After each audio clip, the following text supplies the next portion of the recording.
British Rail, China clay.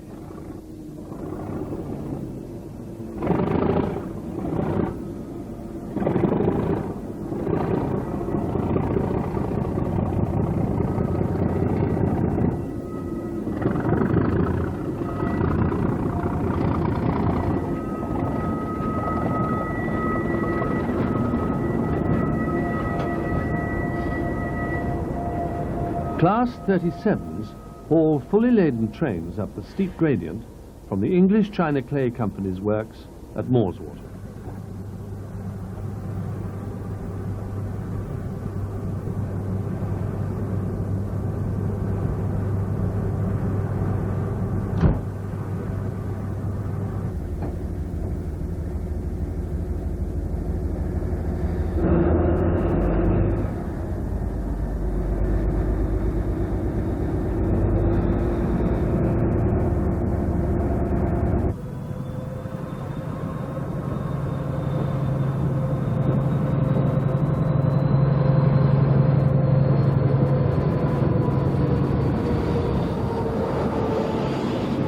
Notice the home signal, still on the opposite side of the track long after the disappearance of the right-hand drive steam locos it was positioned for.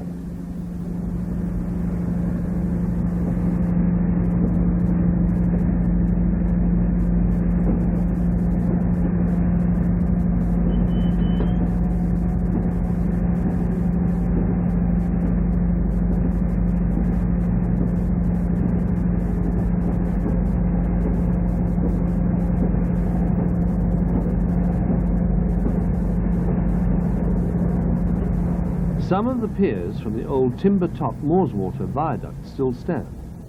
Beyond to the north is the already mentioned China Clay Works.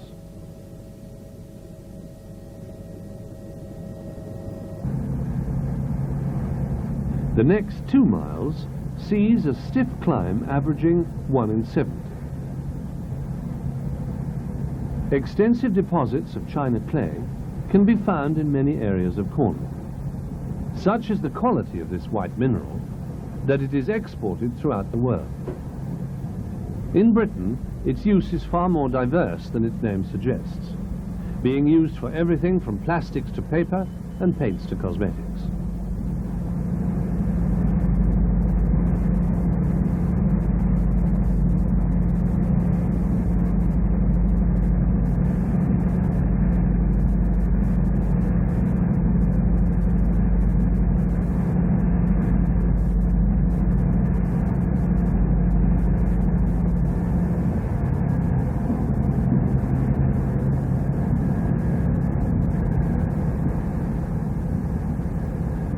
This was the site of Truro signal box, just half a mile away from the village of Dobwalls.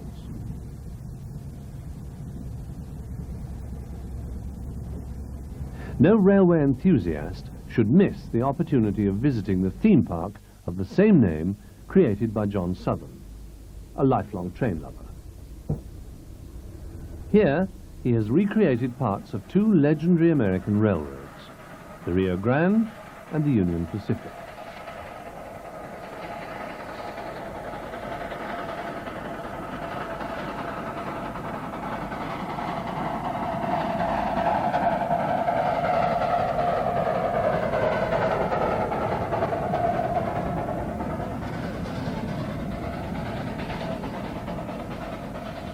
The recreated Cumbres Pass on the Rio Grande is claimed to be the steepest gradient on any miniature railway in Britain.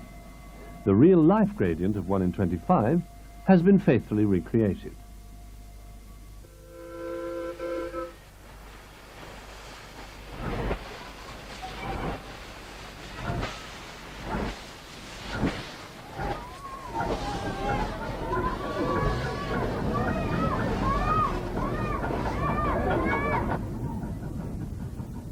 John Southern chose to model American locomotives for their sheer power in handling heavy loads. In this case, holidaymakers.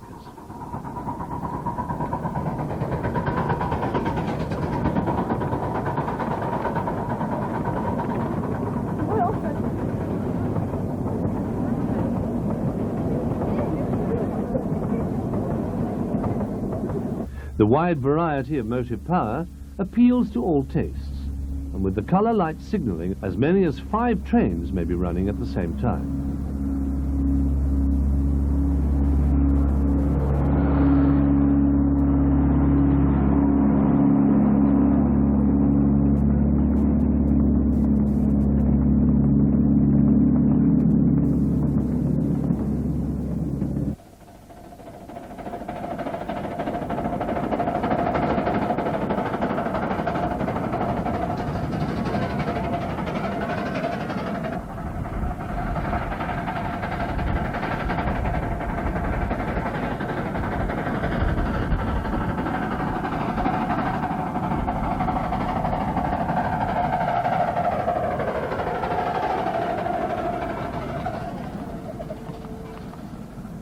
Sherman Hill on the Union Pacific is another grueling climb. The real-life 30-mile gradient of 1 in 66 has also been recreated, if a little shorter.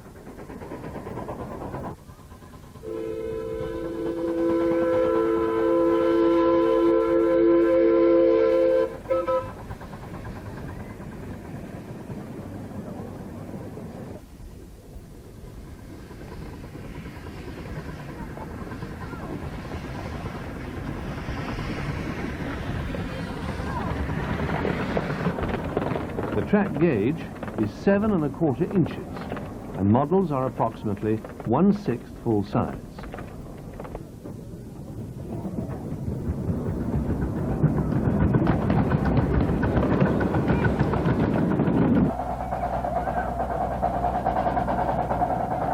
One's lasting impression of Dobwalls is of the sheer size and variety of running lines.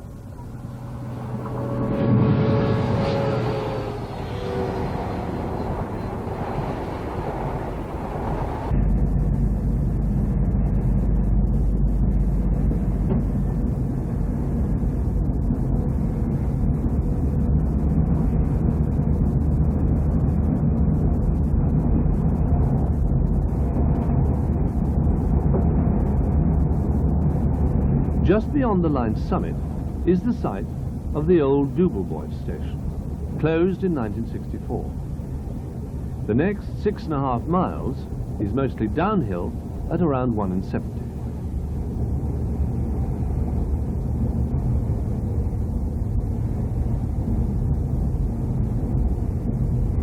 The 2-tier speed limit signs differentiate between passenger and freight trains.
Notice the catch points and sand drag as we approach a single-line section over the Westward, St Pinnock and Largin viaducts.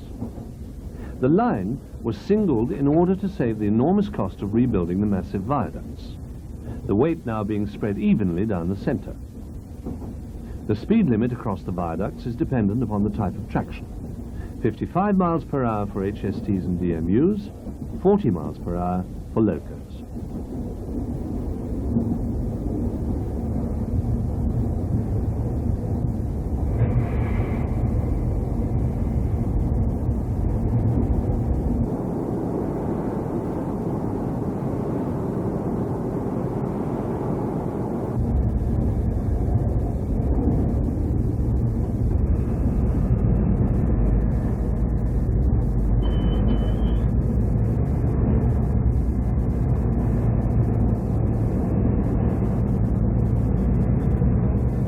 Largin's signal box controls the single line section.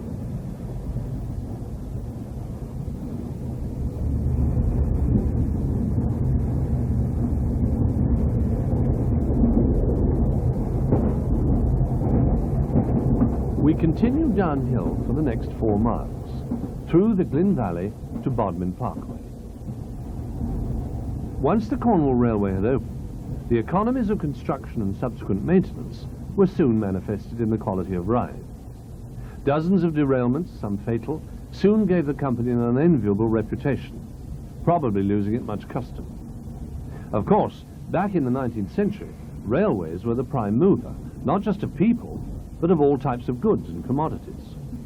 The well-established mining and fishing industries in Cornwall had been perceived as rich pickings, but in the later years of the century, it was to be holiday traffic, and to a lesser extent farming, that expanded most, the former being vigorously promoted by the GWR. The Cornwall Railway was absorbed by the GWR in 1889, and it was from that time that the doubling of the track and the replacement of Brunel's timber viaducts was begun.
This is Bodmin Parkway, originally Bodmin Road. Right from day one of the Cornwall Railway, Bodmin was considered the most important location for a branch line. For economic reasons, though, it wasn't built until 1887. By this time, the broad gauge was coming to an end, so it was built to standard gauge of 4 foot 8.5 inches. It closed to passengers in 1967.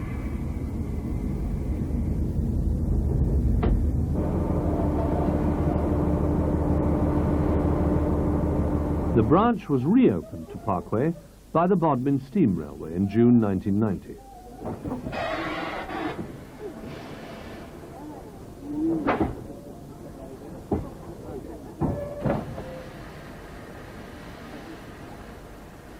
The 1950-built 060 saddle tank, with its unflattering name, spent several years of its life on the North York Moors Railway and the Lavender Line in Sussex.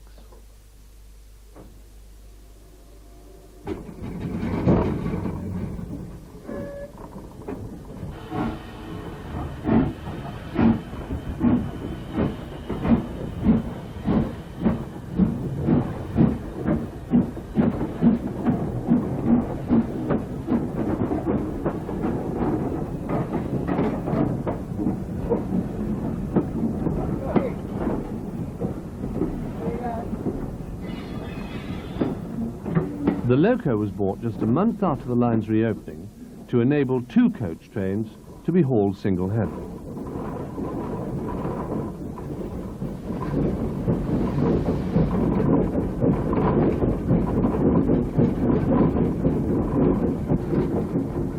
The line is 3.5 miles long and climbs almost continuously from Bodmin Parkway on a ruling gradient of 1:40.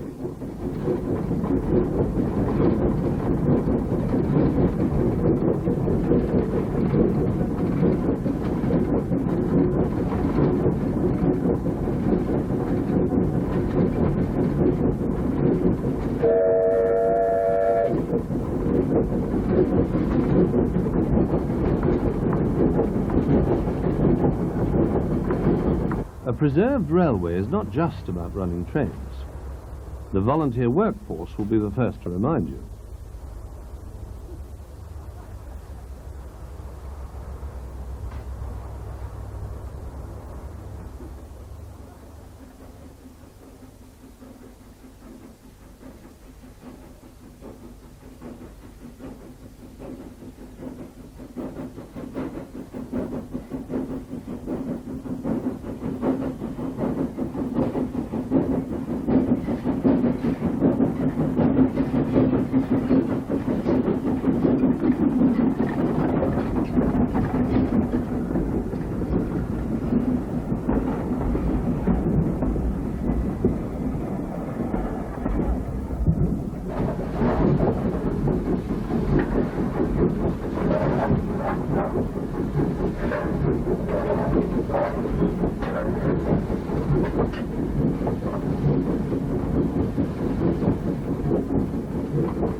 The line originally connected with the LSWR branch from Wadebridge to Bodmin North and Wenford Bridge.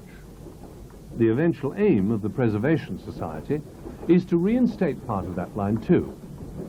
Progress is already being made on the first 3 miles to Boscawen Junction, the track of which is still in situ.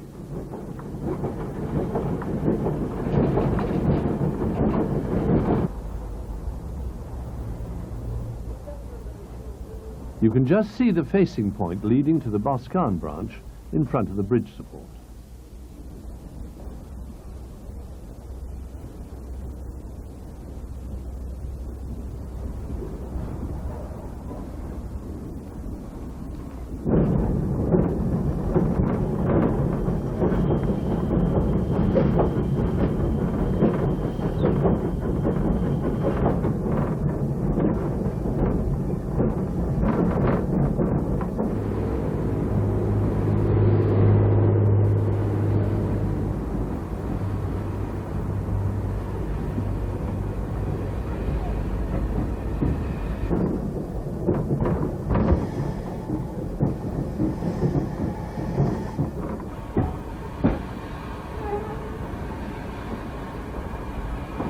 The typical GWR branch terminus survived by a stroke of luck. For 16 years after the closure to passenger services, it was retained purely to reverse China clay trains from Wenford.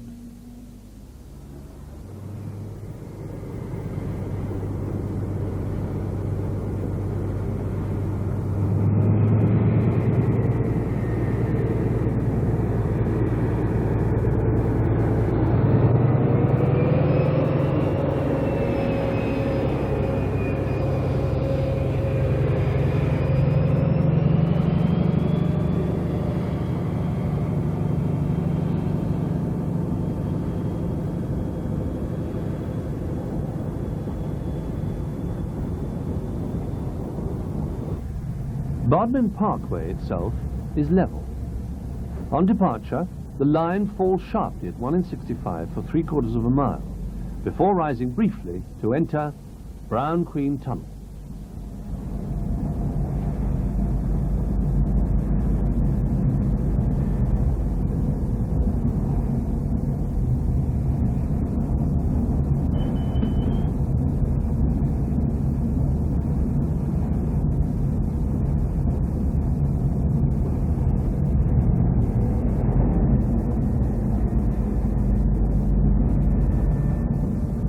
Brown Queen Tunnel is 88 yards in length.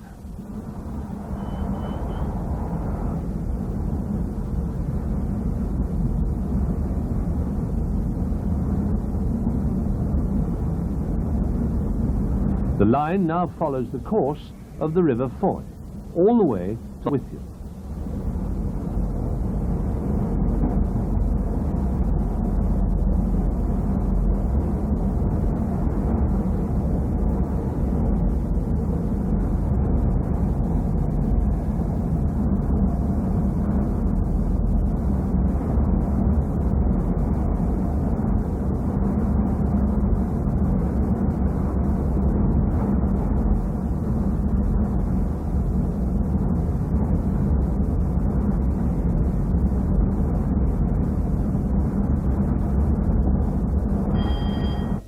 Perched high above the luxuriant valley is the 12th century Restormel Castle, once the seat of government for Cornwall.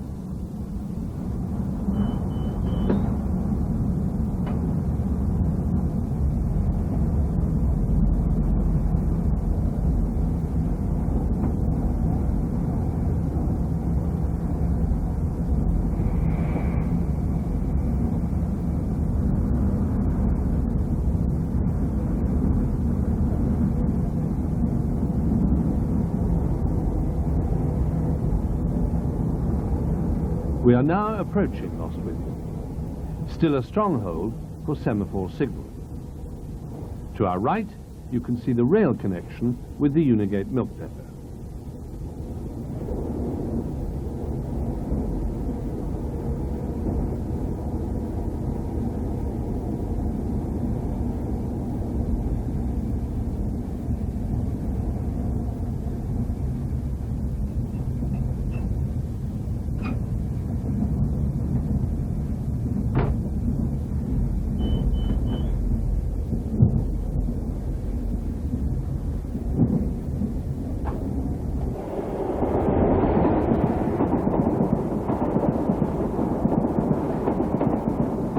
This is where the Cornwall Railway's main workshops were located, just beyond the station on the upside between the River Foy and the main running lines. This is the junction with the Foy branch, originally built in 1869 broad gauge, to Cairn Point. It reached Foy Harbour in 1895 as a standard gauge line. Whilst the branch maintains level with the river, the main line, true to its switchback reputation, climbs for the next 2 miles at around 1 in 70 to a peak at the far end of Treverrin Tunnel. You may have noticed another China clay train at Withyall. This is because the deep water harbour at Foy is still used extensively by the ECC company. The harbour also had a second rail connection built in direct competition by the Cornwall Mineral Railway from Newquay. It has now gone, most of the track bed and former tunnel being converted into a road.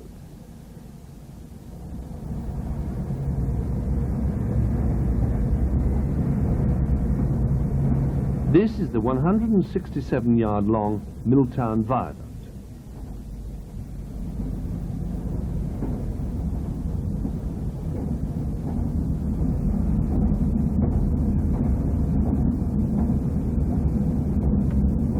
To our right was the site of the erstwhile Treverrin signal box, on the approach to the 565-yard-long tunnel.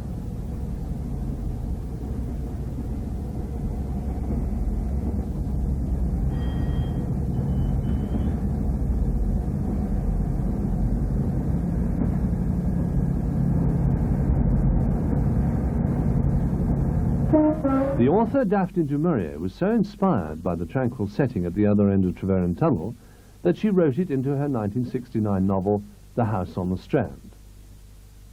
A 13th century time traveller staggers mortally injured into this very line-side hut after being struck by a train, the railway having suddenly appeared from nowhere.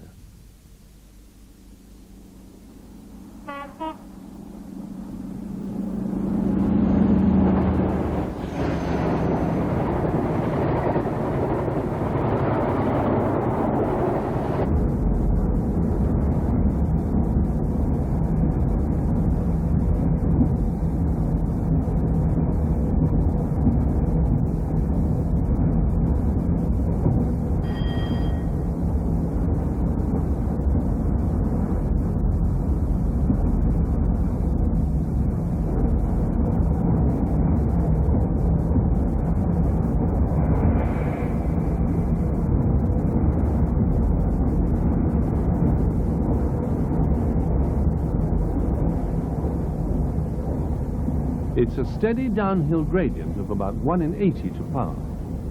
We're just passing milepost 281.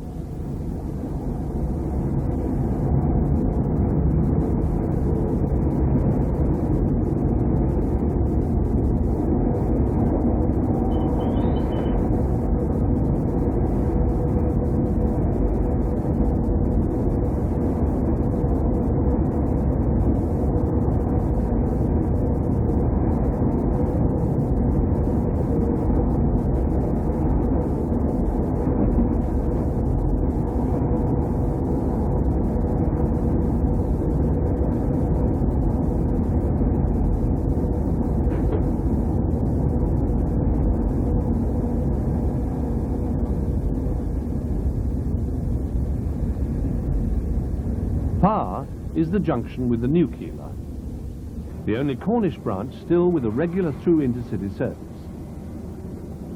On summer Saturdays, Newquay sees HSTs from as far afield as Glasgow, Manchester, Leeds and London.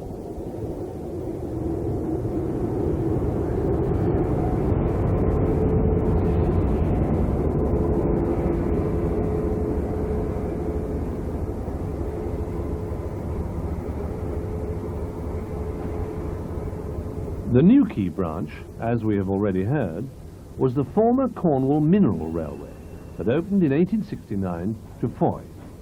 It was 10 years later that a loop was constructed between the two lines, enabling standard gauge Newquay trains into Platform 3.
Incidentally, St Blaise Depot, heart of the China Clay Railway system, is situated just around the bend west of the junction with the former CMR.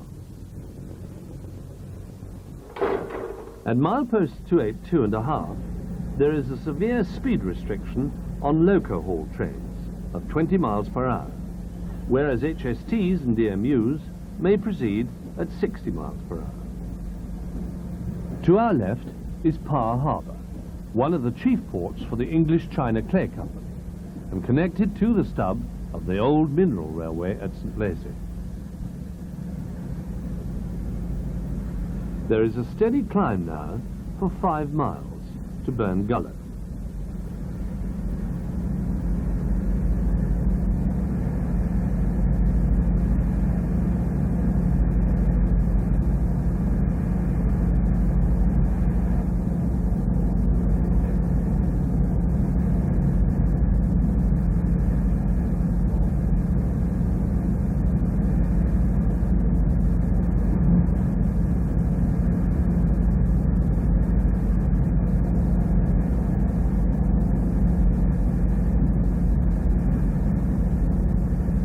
The line runs within a stone's throw of the sea, alongside St Austell Bay.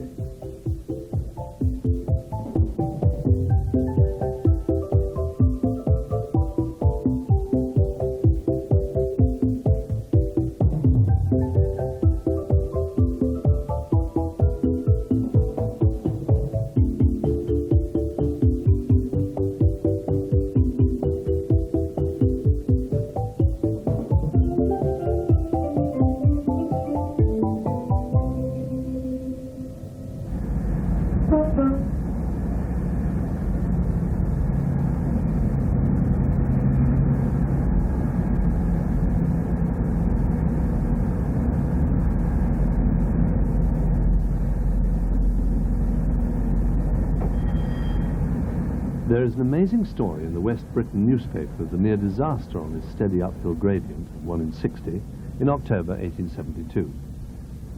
The eagle-eyed driver of the North Mail Express, heading in this direction, spotted a runaway heavy clay train tearing down towards him on the single broad-gauge track. With lightning reactions, he thrust his own train into reverse. The runaway got closer and closer until only a few yards away. But at last the mail train began to gain. A disaster of unimaginable consequence had been avoided by a miracle.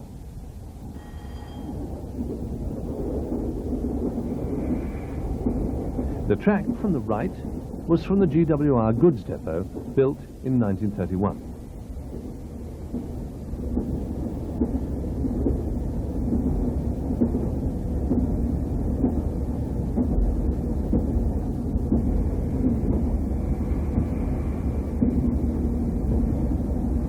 St Austell epitomizes the traditional Cornish station with its immaculate GWR footbridge and benches.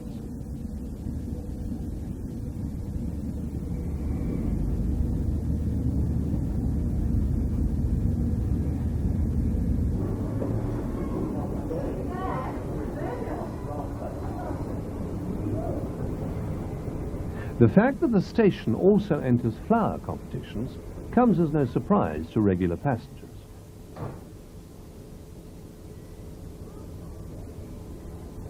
In summer, the platforms are literally festooned with brightly coloured floral displays arranged in a plethora of flower beds, hanging baskets and wooden tubs.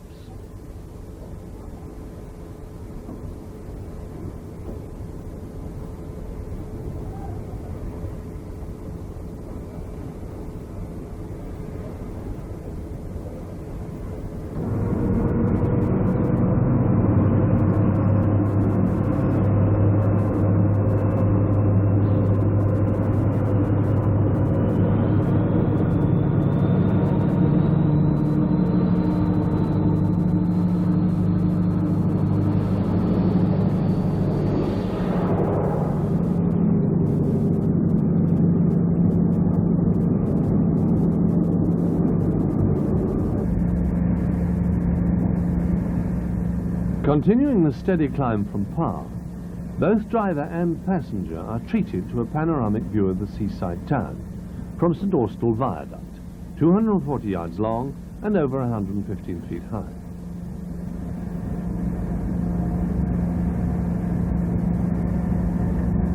Just to the right, you can see the site of the one-time Tennant's siding and clay drives.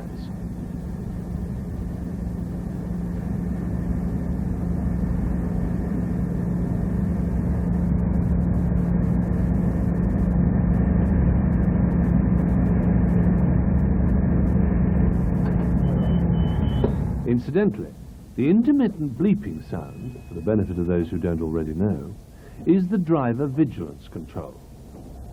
Basically, if the driver doesn't actively acknowledge it by releasing his foot pedal, the train's brakes are applied automatically.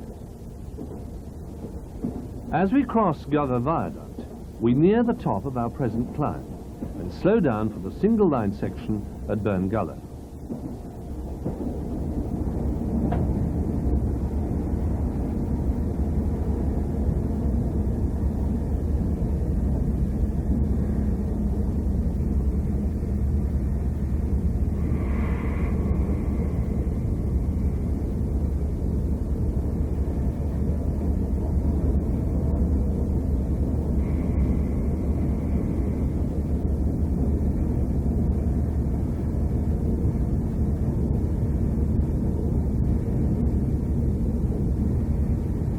This is the Burnegullow China Clay Works, situated just to the east of the junction with the St Denis mineral line. At various times, consideration has been given to relaying the 2.5 miles of former connection from St Denis to link with the Newquay branch. The idea being to make St Austell the interchange rather than Par, the former justifying an intercity service in its own right.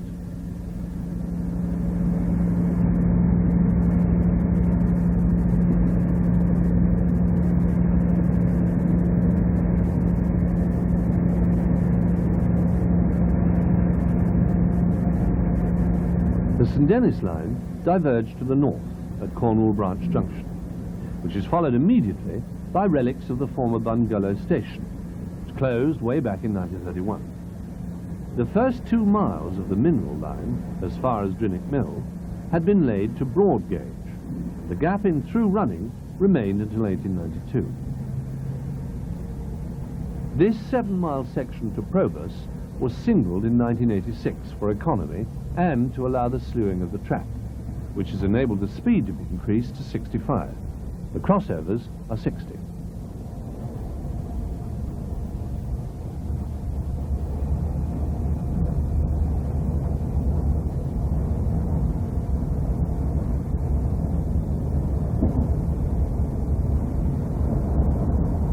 The china clay tips around Bungalow dominate the landscape. To give you an idea of the scale of the operation, the quarries served by the St Denis and Newquay branches cover an area of some 50 square miles.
Having reached the bottom of our descent once more, the climb up to Grampound Road is a leisurely 1 in 124.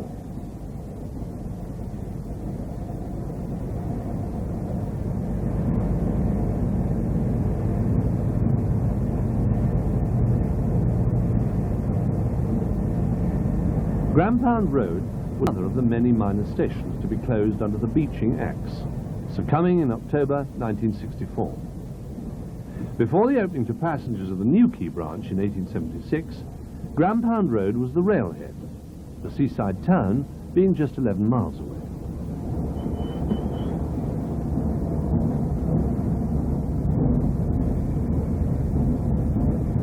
The power is eased back as we start to descend a bank of about 2.5 miles of 1 in 65.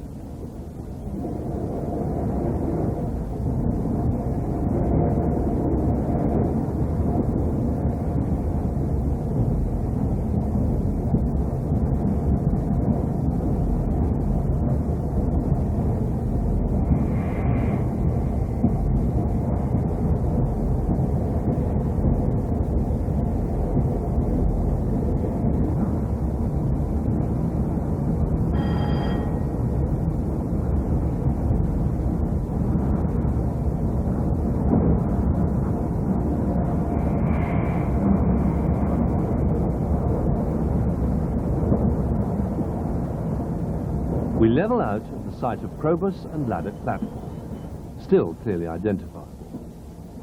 The halt was of simple wooden construction, with shelters on each platform having corrugated iron roofs. Opened in 1908, it closed in 1957.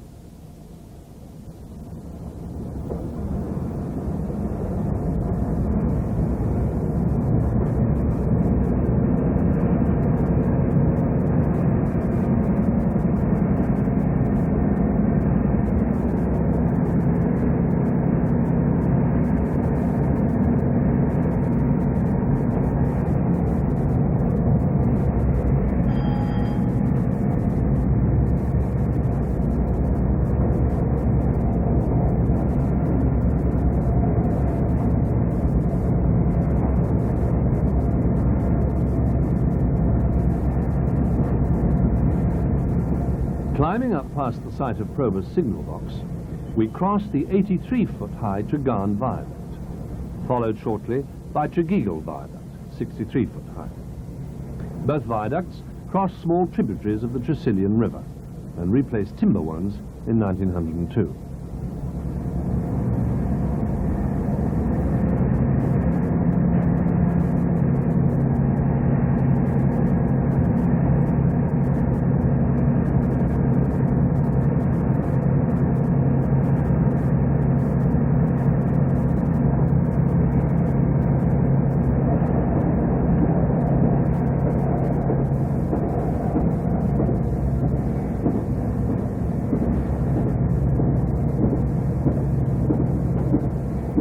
Just short of Polperro Tunnel, you can see the reversal of the climb of 1 in 80 to a slight fall of 1 in 362.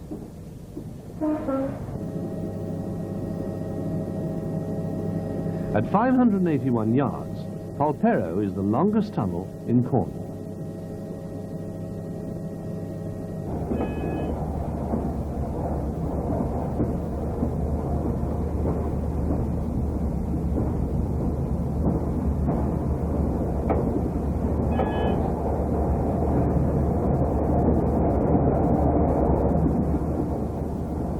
Just beyond milepost 299, the line peaks once more and descends through the 320-yard-long Buck's Head Tunnel at 1 in 70 for the next mile and a quarter.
We're now approaching Truro, with a 30-mile-per-hour speed limit over the viaduct.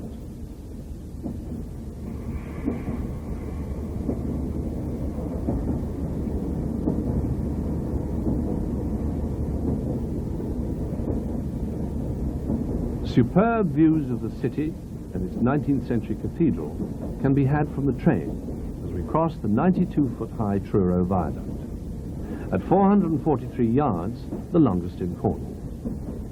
The original timber structure, whose stone piers still stand, was replaced in 1902.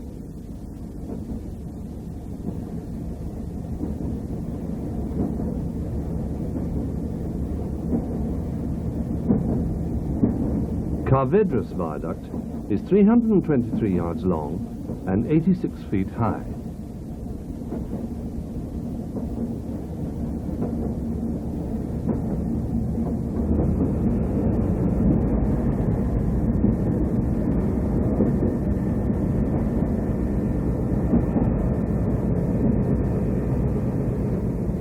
The trailing point from the left used to lead to the goods shed.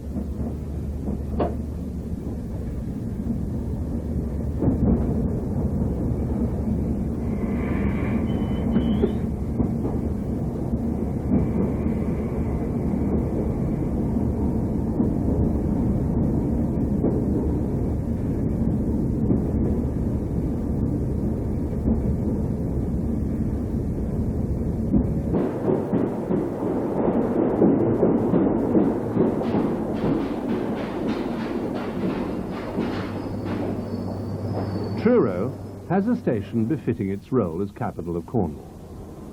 The current building dates back to 1898, but was thoroughly refurbished in 1985. Platform 1 is the bay for Falmouth,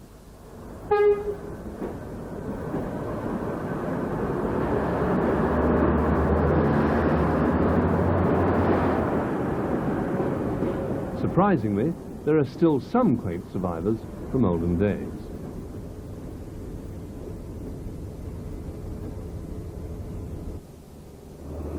For 65 years, from 1900, there was a locomotive depot here just beyond the power car.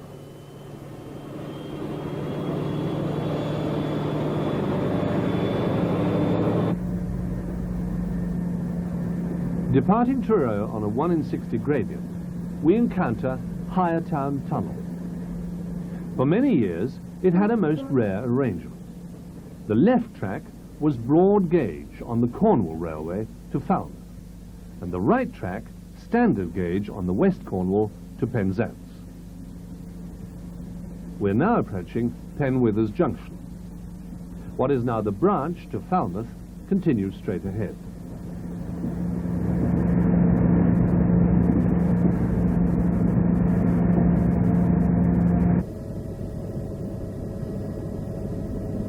The West Cornwall Railway actually predated the Cornwall, having opened a terminus in Truro at Newham in 1855. With the arrival of the line from Plymouth 4 years later, Higher Town Tunnel enabled Penzance services to connect, albeit with a break of gauge.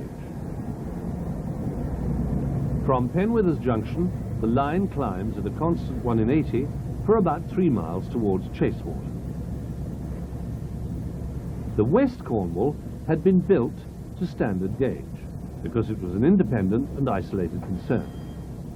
The need for through running saw a third rail added from Truro to Penzance in 1866.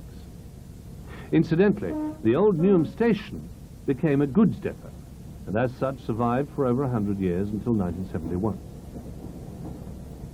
The West Cornwall Railway officially dates back to an Act of Parliament in 1846, and the incorporation of an already existing line, the Hale Railway, as we shall see later. Whilst at that time the spanning of the River Tamar was unlikely, it was nonetheless a possibility. Parliament allowed the standard gauge of the Hale Railway to be retained, known then incidentally as narrow gauge, but stipulated that new earthworks and structures be built of sufficient width to allow for any future broad gauge connection. Whilst Isambard Kingdom Brunel is naturally associated with his broad gauge invention, as engineer on the West Cornwall, it is a little known fact that he was actually responsible for the laying of tracks to the gauge of his arch rival, George Stephenson.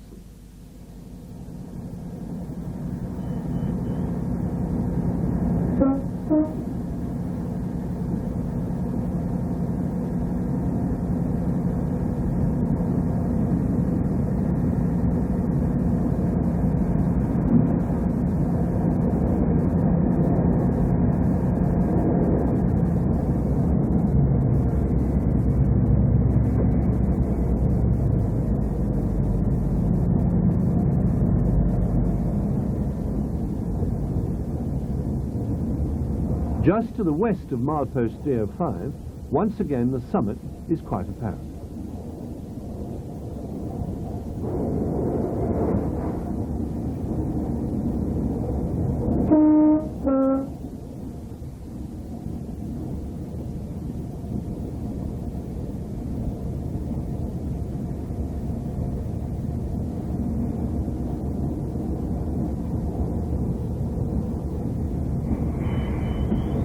This is Chasewater Viaduct, just 99 yards long.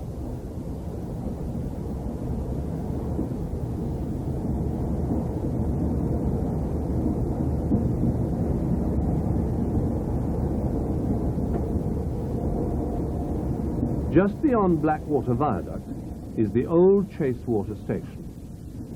Opposite the now disused Blue Circle Cement Terminal was an island platform serving the Chasewater and Newquay branch. Very much a contour-hugging line, it ran via the seaside towns of St Agnes and Perranporth. It opened in 2 stages, in 1903 and 1905, and closed in February 1963 after less than 60 years of life.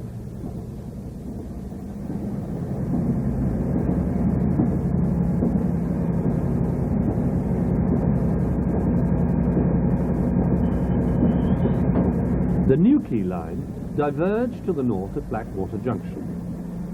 The A30 has obscured the triangular layout from the train, but much of the old embankments can easily be seen from the air.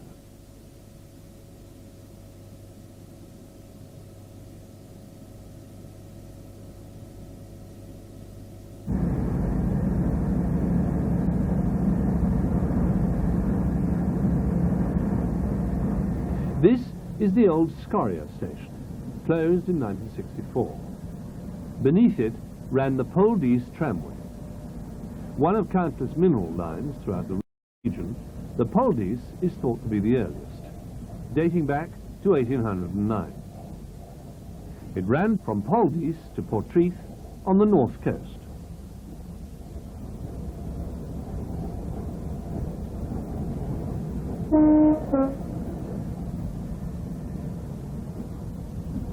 This section between Scoria and Drump Lane Redruth was the last to be doubled.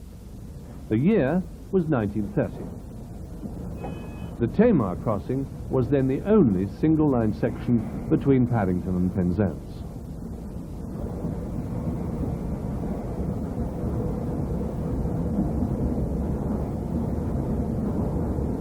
On the outskirts of Redruth, we find the remnants of Drump Lane goods depot.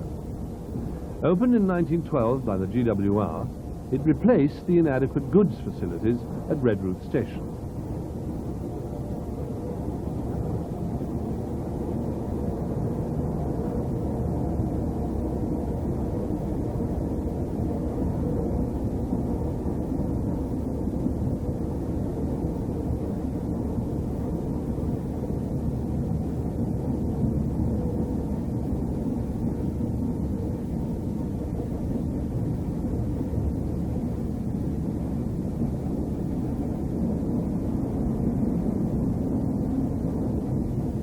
The station dates from its rebuilding in 1932.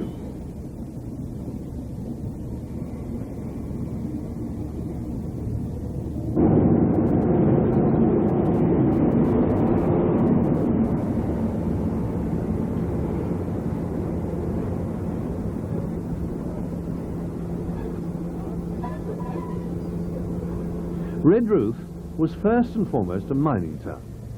And all around the area there are reminders of Cornwall's traditional industry. There are dozens of old winding houses dotted about. They contained stationary steam engines to power the lift shafts. Cornwall is usually associated with tin mining, but it was copper that was far and away the original prize for the railway speculators. It was only during the latter half of the 19th century that copper mining nosedived, never to recover. The slump in demand for tin followed in the early part of the 20th century.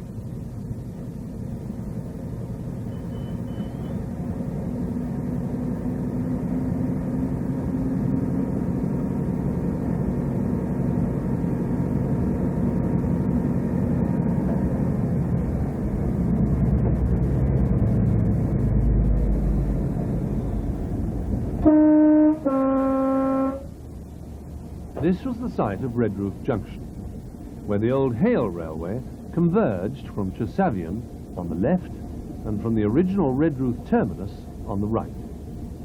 Little sign of the line remains today, as the West Cornwall took over much of the original route, save for a couple of ropework inclines, which were replaced by viaducts.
Here is the one-time junction with the Hale Railway's Portreath line, opened in 1837 and closed a century later. The fact that the Hale Railway opened in part right back in 1837 means that it predates Paddington and can lay claim to be the very first part of the London to Penzance trunk route. On this comparatively level section, with the old winding houses on the horizon, we encounter the heart of the mining district and the old West Cornwall Railway Works at Carnbree.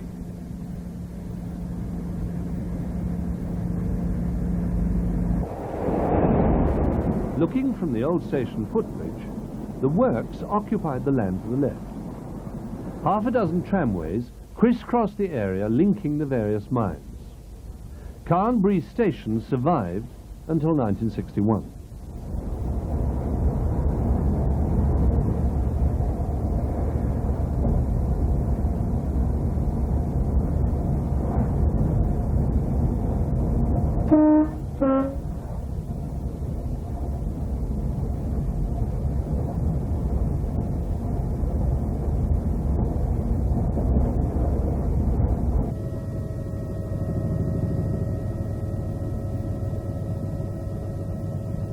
There used to be no less than 3 signal boxes along here within the space of 3/4 of a mile.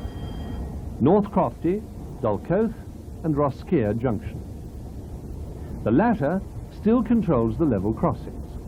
The siding is a memory.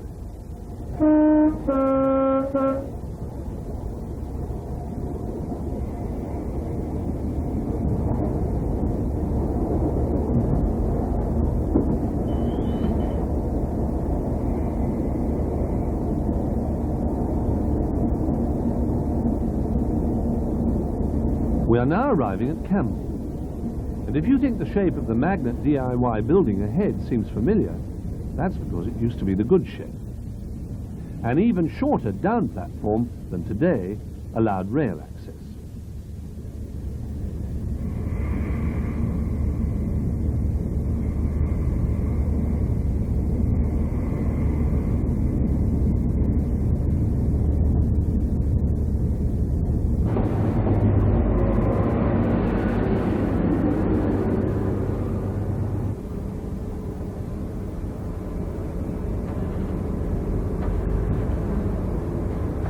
Occupying the building adjoining the line was the old Holman Brothers Limited Mining Machine Manufacturers Rock Drill Department, as it once proudly proclaimed.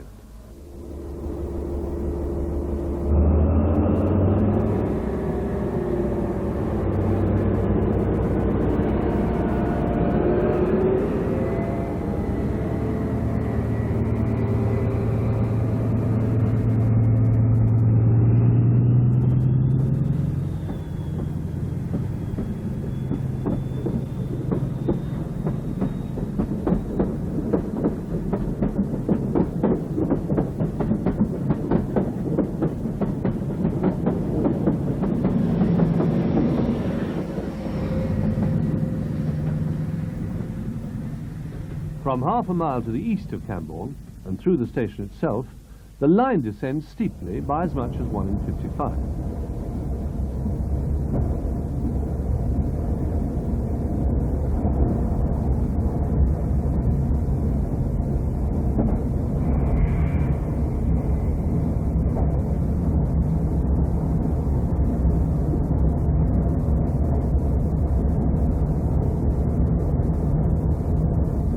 This is Pen Ponds Viaduct, on a different alignment from the old Hale Railway, which ran down the valley side by means of the ropework Pen Ponds incline.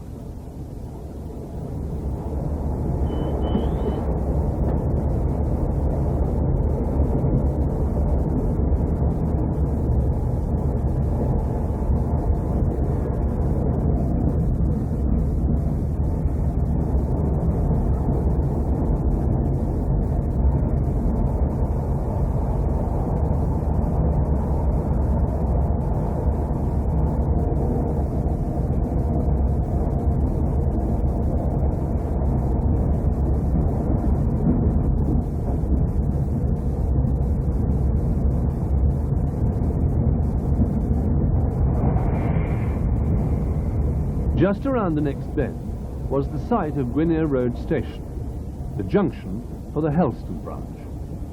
To our left was a marshalling yard beyond which the branch converged.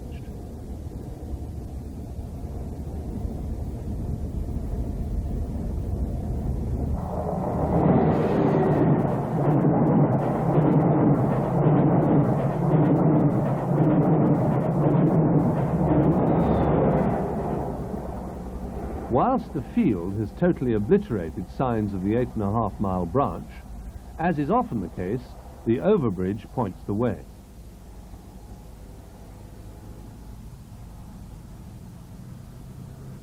Gwynedd Road Station was in fact much nearer Cornwall Green than the village it purported to serve, as the old signpost still bears witness.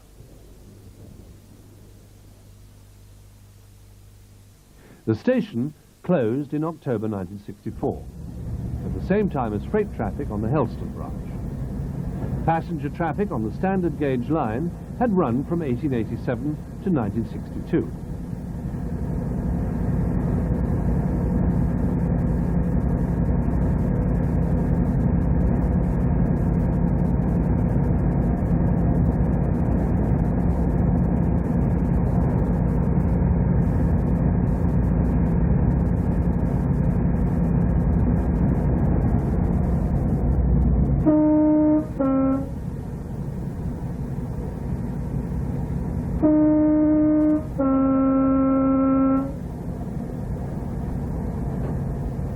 The original Hale Railway left our course just to the right.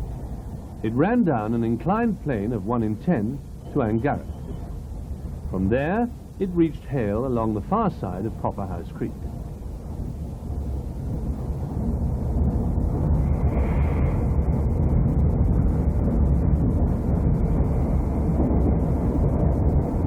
A 1-mile rise of 1 in 172 is followed by a 4-mile fall averaging 1 in 70.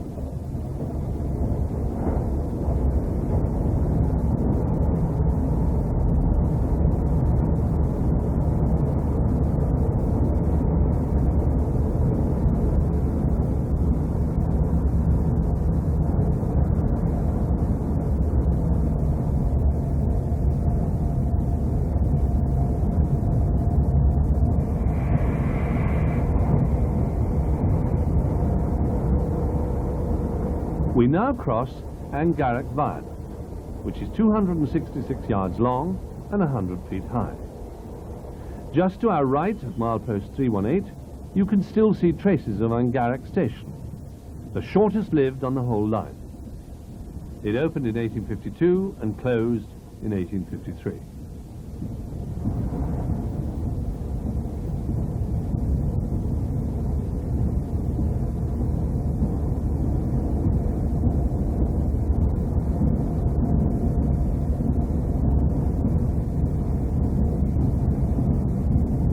This is Guildford Viaduct.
Hale Wharf Junction signal box was unusually situated in the middle of the up platform and controlled the branch which joined just here.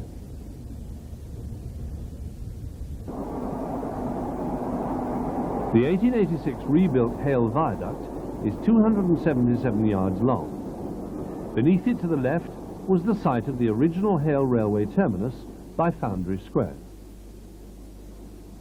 The Hale Wharves branch only closed in 1983, and as such can easily be followed. It was built in 1852 to replace the defunct connection with the main line via the Angaric incline.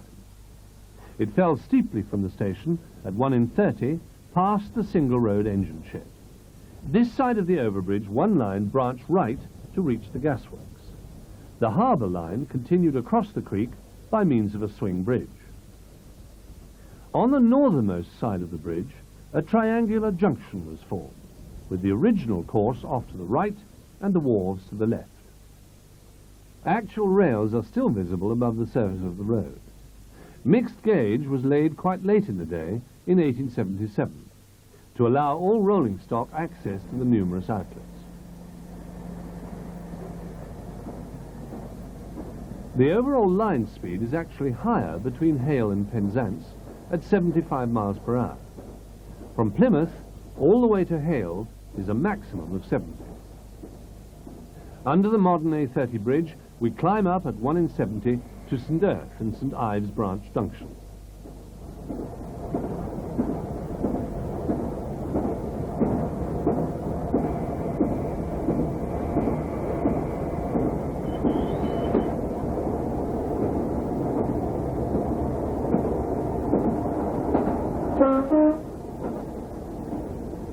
With its semaphore signals, 1876 built station and thriving branch line, St. Erth is relatively little changed over the years.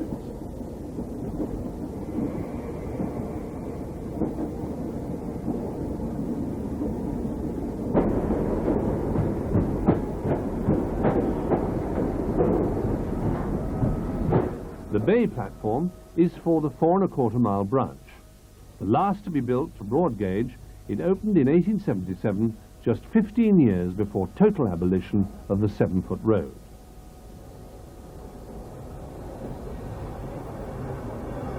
Today, it serves St. Ives well.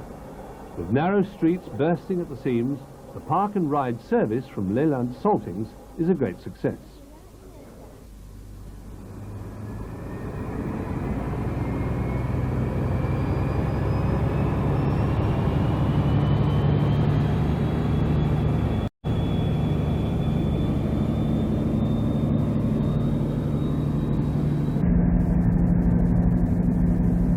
Final leg now to Penzance, and there are no prizes for spotting the final summit on our trip. Now, on a 1 in 67 climb, the line drops down more gradually to sea level at Marazion.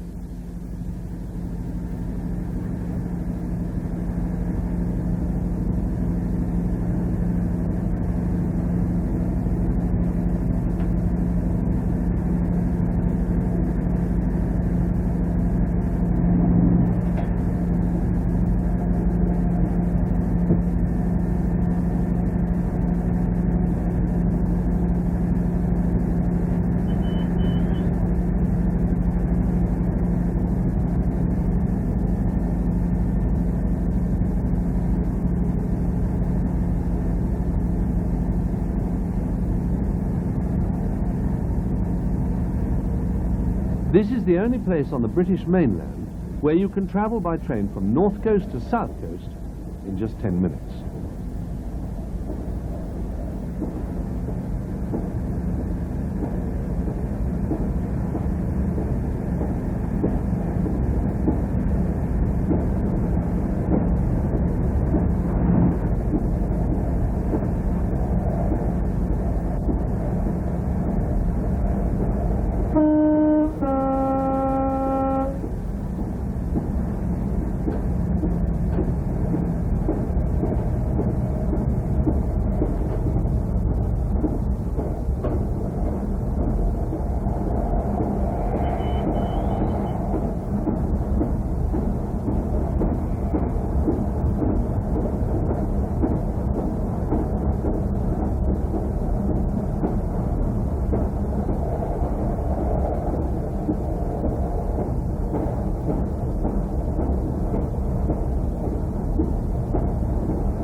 colour light, under the control of Penzance signal box, regulates the approach to the final single-line section just past Marazion.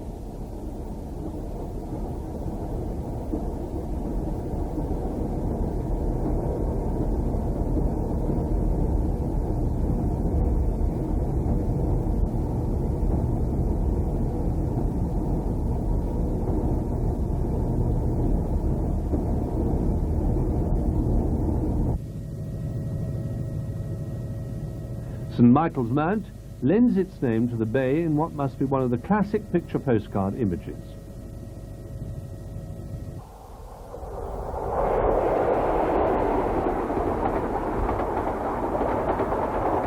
Another familiar landmark is the old Pullman car camping coaches, standing amongst the remnants of Marazion Station, which incidentally closed in 1964. Only the waiting room on the down platform still survives.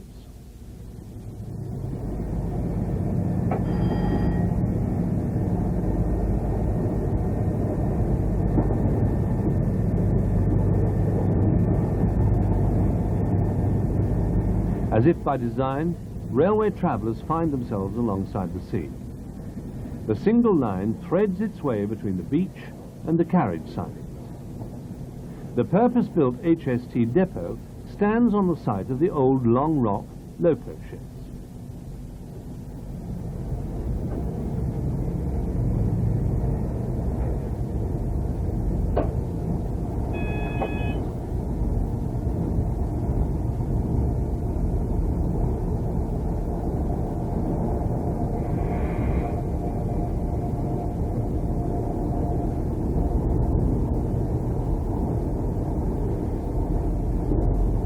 The old Ponsondain goods depot was here.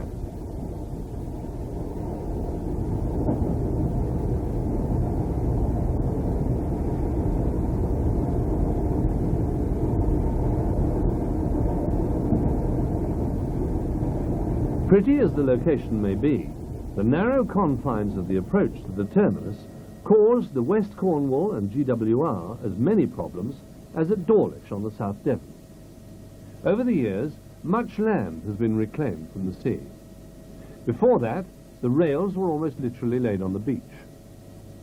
Here the line ran on a timber trestle viaduct that was constantly damaged by storms. On more than one occasion, the whole structure was washed away. Not until 1921 was the viaduct eradicated altogether by tons of infill, creating a new seawall.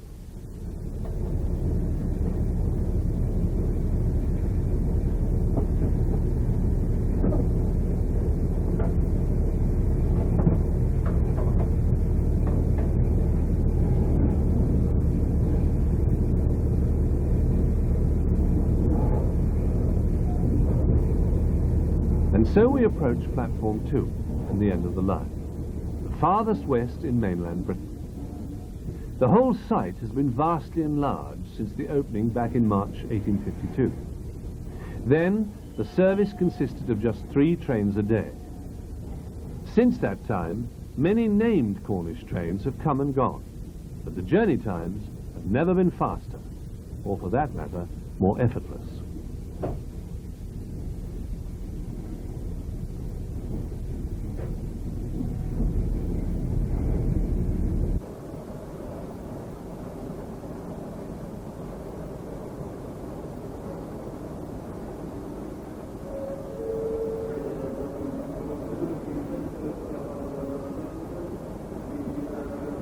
Our HST has covered the 305 miles from Paddington in just 5.5 hours.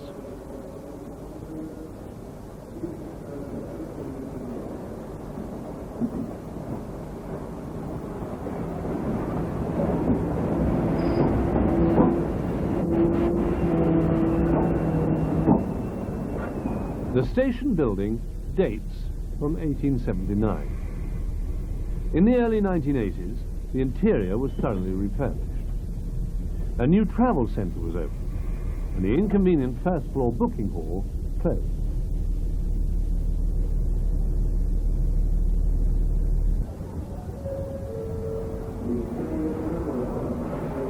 The train shed now has a preservation order. And in 1990, the overall roof was renewed in keeping with this historic building.